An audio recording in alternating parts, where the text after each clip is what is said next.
This is BBC One. Now, more stories making news around the UK today.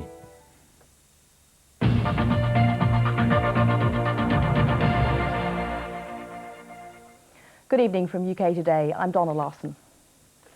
Proposals to house hundreds of asylum seekers at a purpose-built centre in South Wales have been condemned by a member of the Welsh National Assembly's Equality Committee. The Home Office has confirmed it's considering turning a former psychiatric hospital at Sully in the Vale of Glamorgan into a facility to accommodate more than 500 refugees. Howell Griffith reports.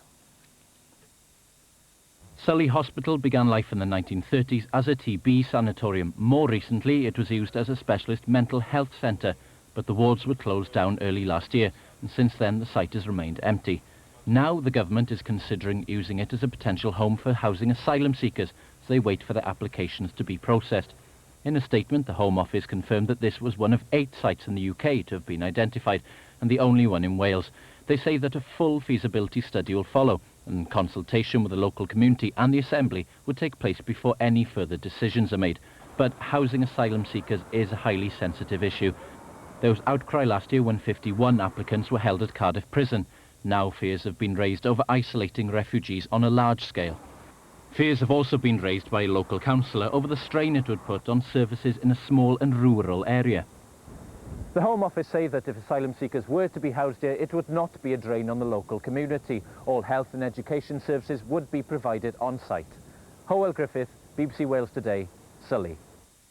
There's been a sharp rise in the number of racist incidents reported to police in one of the UK's largest ethnic communities. The 50% increase follows the introduction of a new scheme in Peterborough, making it easier for people to come forward with information. In the 6 months before April last year, 168 racist incidents were reported, but in the 6 months after April, there were 252. Community groups say the figures show the true scale of the problem. Police in Glasgow are trying to trace a man who was seen running away from a furniture shop which was badly damaged by fire early this morning. They think the blaze at the bed shed may have been started deliberately. It took 50 firefighters 3 hours to get the blaze under control. There are nearly 50 flats above the shop. 2 people were treated for smoke inhalation, but no one was seriously injured. British museums are fighting to keep unique photographs of the little girl who inspired Alice in Wonderland.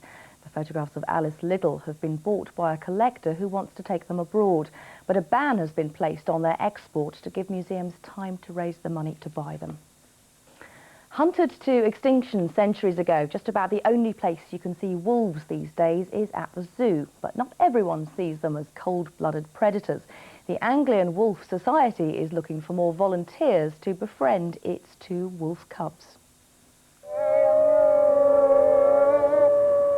Meet Chessie and Pato, 2 9-month-old Carpathian wolves.